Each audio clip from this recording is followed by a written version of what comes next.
How's it going, guys? My name is Tavarish, and today is a really good day. You'll never guess what I'm driving. I don't know why I try to build up suspense for these things. You guys have already seen the thumbnail. It's a 1990 Nissan R32 GT-R. Oh yeah.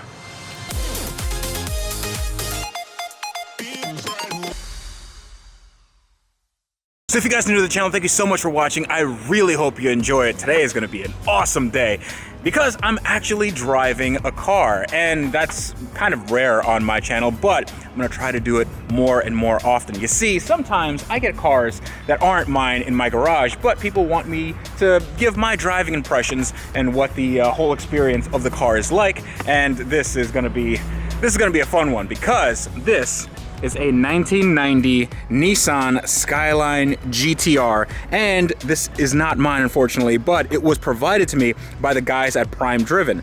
And Prime Driven, as you might know from my Evo video, they're in the business of giving away cars, and this car is their number 10 giveaway car, meaning that you can actually win this car by going to their site, primedriven.com, and buying some merch. They have not only t-shirts, which are pretty cool on their own, but they have mugs, they have a lot of really interesting stuff, and every $1 spent means you have one entry to win this beautiful car. I mean, this is collector quality. This is the cleanest one I've ever seen. It doesn't have any rust. All the maintenance was performed, and it's just in perfect shape. It really is a gorgeous car. But in addition to this car, you also get $5,000 cash. And while that is a nice payday, that also takes care of stuff like taxes and shipping and all that stuff, just so you don't get stuck with a big bill when you win this car. And hopefully one of you will win this car. I really wish it was me. So before we go into what makes this particular car special, I wanted to go into a little bit why the model of Skyline is just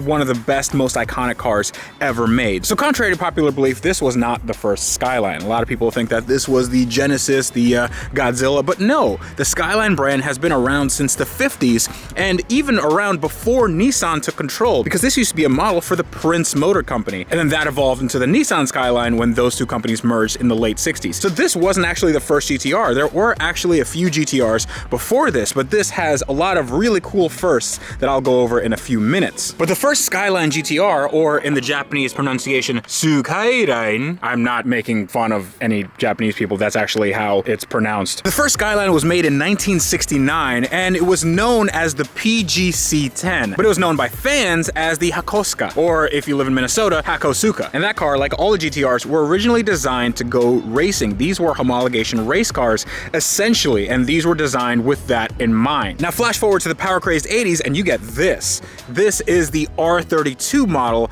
and this has a lot of interesting firsts, the first of which I'll show you right here. Also, right-hand drive, check that out. That is, well, it's not the best in drive-thrus, but it is awesome in terms of experience. So let's go down here, let's open up the hood, and let's see what this thing has. And ta-da! So this is the Nissan RB26 DETT. So RB is a designation for the engine, the D means double overhead cams, E for electronic ignition, I believe, or something or other. Somebody's screaming at me in the comments. And the TT stands for twin turbo. That's right, this has two turbochargers, and it makes, well, the power figure is a little bit contested. Here's what I'm talking about. Now, since this car was made in the power-crazed 80s, they were crazy about power. And there was something called a gentleman's agreement between the Japanese car companies. So Mitsubishi, Nissan, Toyota, they all had sports cars. They all had cars that would basically annihilate each other, but they had an agreement to say that none of their engines, none of their cars would go over an arbitrary figure, let's say 276 horsepower. However, because auto manufacturers are auto manufacturers, they all want to win, they never really stuck to that number, meaning that this engine, although it says it claimed 276 horsepower, it actually made bone stock from the factory around 310 horsepower.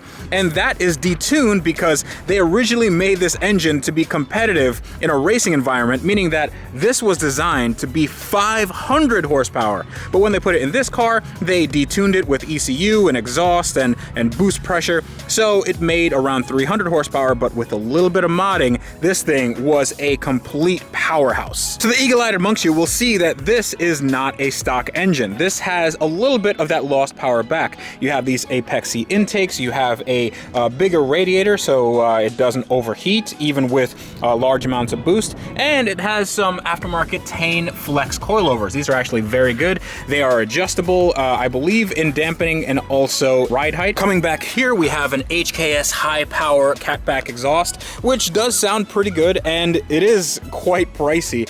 These things, I don't know if you've ever tried to price out a real JDM Japanese exhaust, but yeah, they're quite expensive. But if we come down here, we can see these amazing looking wheels. These are NK NTO3s, and they're square stance, meaning that they're 18 by 9.5 all around with 265 wide tires all around, and the tires are brand new Sumitomo HTR Z2s, which are the same tires on my SL55 and the same tires that allowed me to get a 12.5 at 110, which was half a second faster than what the car and driver guys got. So these are pretty decent tires. Going further down the mod train, we see a Nismo short throw shifter and a Skunk 2 shift knob. It's a weighted shift knob. It feels really good, and it's super short. So we're gonna get into how that feels a little bit later on the test drive, but I wanna get into just the condition of this car. Now, this car was made in 1990, which was almost 30 years ago. I feel real old. So look at this paint job. This paint is amazing. It's super sparkly.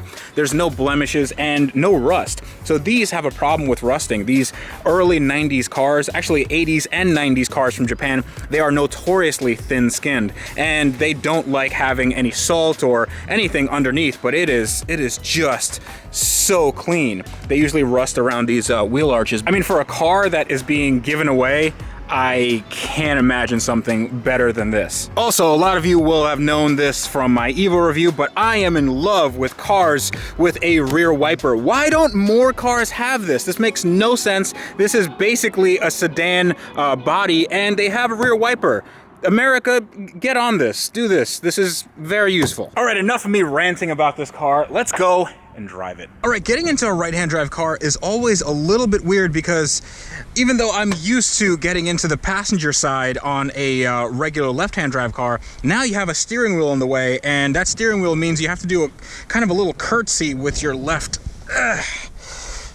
leg here. And once you're in though. So, welcome to the 80s, everybody. This is what the height of Japanese design was in the late 80s and early 90s. And would you take a look at this? So you have these 3 gauges. You have battery voltage, you have oil temperature, and you have boost pressure in times 100 millimeter pigs. But then you take a look right in front of you and you have the gauges that make the most sense, even though I think the boost would probably make the most sense up here. So you have the speedometer, which goes up to 180, but that's kilometers an hour, so that's around 110 miles an hour. And you have the rev counter, which goes all the way to 10. And I don't think we can rev up there. We can probably rev up to like 7.5 or something, but 10 is a good round number to have on a rev counter. I definitely approve. So then you have the gas gauge, that's normal, and then you have the front torque. So you can give between 0 and 50% of torque to the front. Now, I will get into the all-wheel drive system in this car when we go for a drive, because it is very unique, and it's not like any all-wheel drive system, any conventional all-wheel drive system. But if we look over here, we have our oil pressure, and then we have our coolant temperature. So everything that we need is right here. This steering wheel is amazing. This is a airbagless steering wheel, and I really love the look of this. It just says GT-R right here emblazoned, and the horn, it's a horn. It's a Japanese horn, and it sounds very Japanese. But another thing that's interesting about this car is that in usual JDM cars, you have the stalks switched, meaning that now that you're on the right side of the car, you have the stalks, which would usually be your turn signals right here and your windshield wipers. Now it's turn signals and windshield wipers. But right here, there's no windshield wiper anything. All the windshield wiper functions are here on the gauge cluster. But there are a lot of interesting quirks and or features, hashtag Doug DeMiro, about this right-hand drive configuration. First off, adjusting the mirror with your left hand, I've never done that in my life before, so it is quite it's just funny.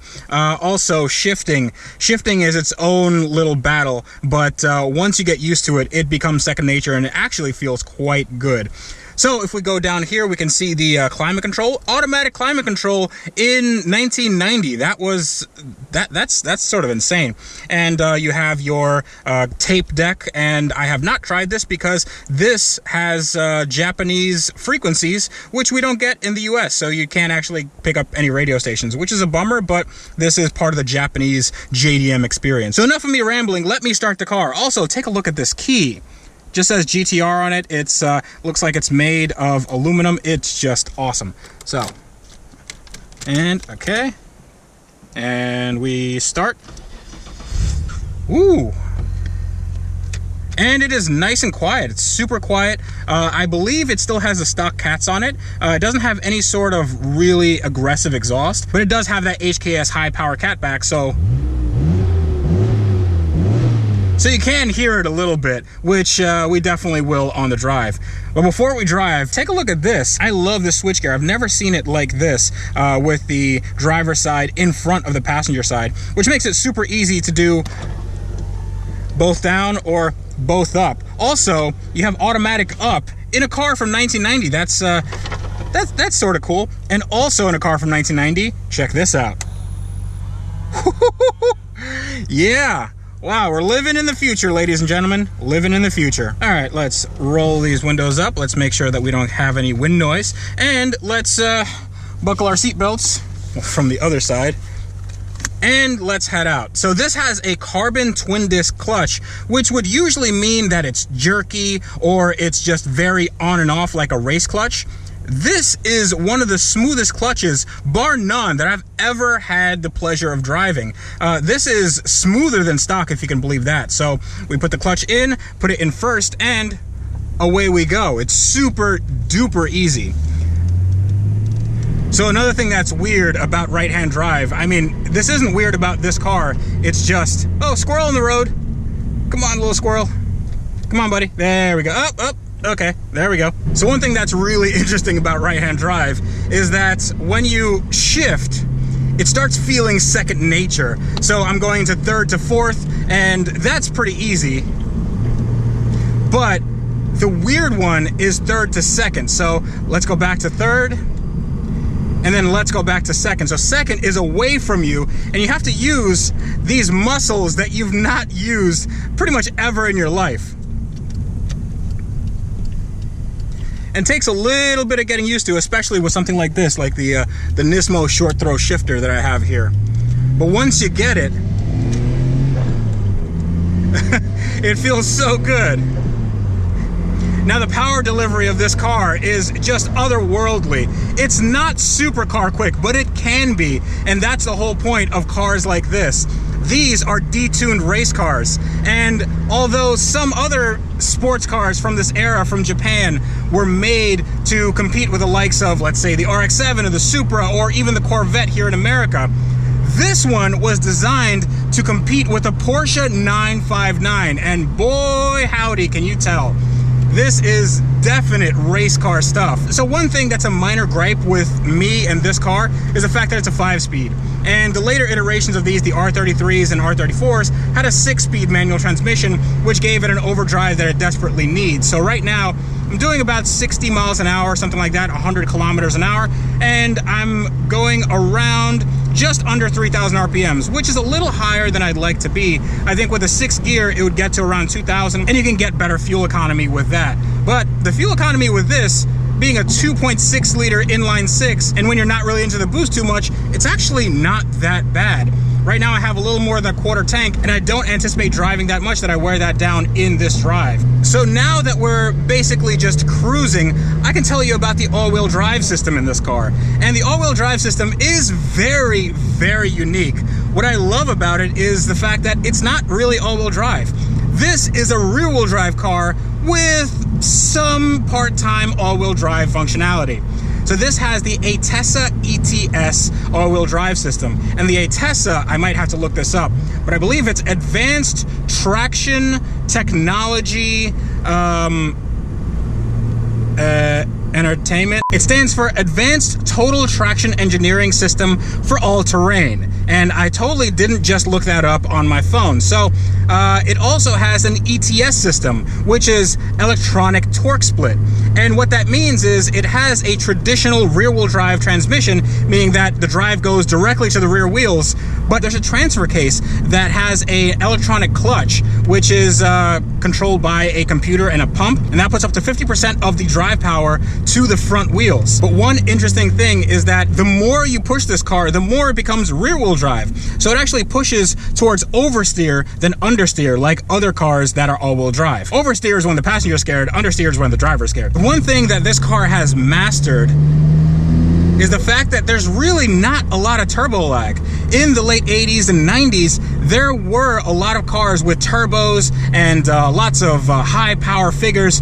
However, they had crazy amounts of turbo lag. But with this, with two turbos, two small turbos, that meant that you can get a lot of mid-range in this car without going crazy with the turbo lag, without having it catching you off guard. So this car is very usable in the mid-rev ranges, and even though it does rev out to 7,000 or 8,000 RPM, I actually don't know what the red line is, I probably should have researched that, it does have a very good, very usable power band.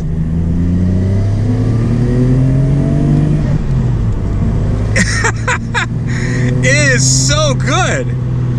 So good. And when you turn it in,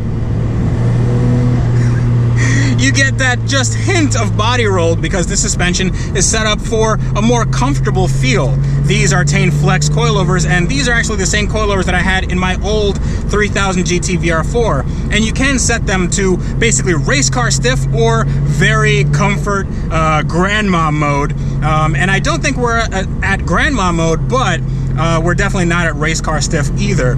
So we have a good balance of both in this car. The steering is weighted very, very nicely. What I love about this car versus the Evo that I had, which was Prime Driven's last car, is the steering was extremely light in that car, which meant that, you know, you could do stuff with like one pinky, but with this, it's weighted just a little bit more, so you have to try just that bit harder. It's not super stiff, it's not super hard to turn. It feels like a well-made watch. It has some weight to it. So driving right-hand drive isn't that daunting once you start to get the hang of it. As long as you get the shifter placement and also the turn signals, you're fine. All right, here's a roundabout. Oh, this is great. And just slingshot it out of here. Oh boy! Oh wow. You can tell that this is meant to be a race car. Just put it into this turn.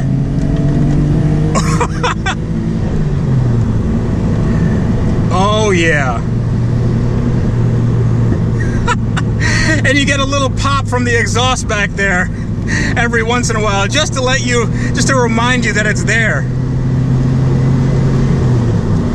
Now, this is not a supercar, but it definitely could be one with some mods. If you got a single turbo, if you got some fuel mods, if you got some tuning, this could be an absolute monster that would be not only, well, harder to drive, but wouldn't be as fun. I think this, at this power level, is just perfect. Lets you play around and it just puts a smile on your face.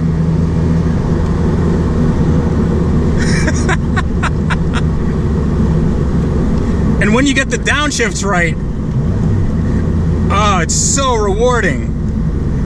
Into third, bam. And down to second, which is a weird one, but it's okay. Oh, that's awesome.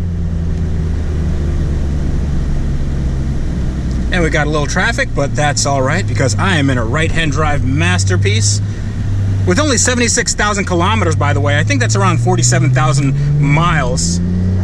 All right, we've slowed down to a residential zone. There's some potholes. and this car is performing beautifully, especially for a car with bigger wheels, with low profile tires, and an aftermarket coilover suspension. I'm going specifically for these bumps and nothing's happening. I mean, I can feel a little bit, but the tires are quiet, nothing's rattling, nothing's squeaking, nothing's coming apart. But now that we've slowed down, I can talk to you about the attention that this car gets.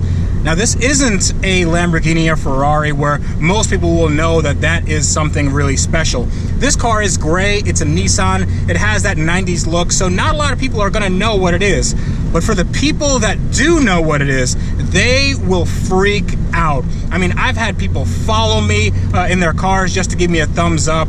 I've had people just honk their horns, blare their lights. It's just insane when people know what this car is. When they see that GT-R badge, they really have a good time. Because how often are you gonna see something like this? Now, this was imported under the 25-year rule, and this is 100% federally legal. So there's not gonna be any weird knocks at your door if you win this thing from the federal government saying we have to crush your car. This is 100% legal, just like any Camry on the road, so you don't have to worry about anything with a car like this. Now, the R34s that are driving around Florida specifically, those guys might need to worry if they leave the state, but this car, you can go anywhere and not worry at all. All right, I roll the windows down just so you can hear a little bit more of that turbo noise. And on turns, on these long sweepers, it really, really comes into its own. Have that little backfire from the exhaust, and it just all feels so good.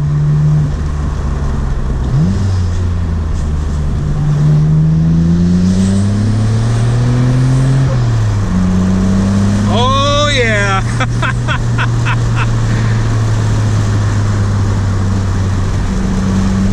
This thing is such a pleasure to drive.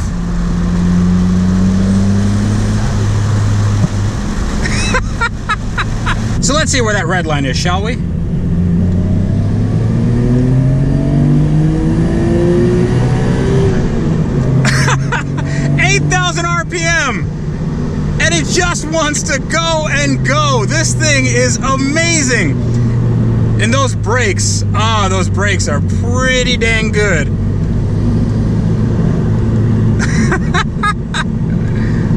It feels so planted, so at home. I need one of these, I really do. The fact that you can just win one by spending $1, you can't beat that. Let me know in the comments below if you want me to get one of these, cause yeah, I'm convinced.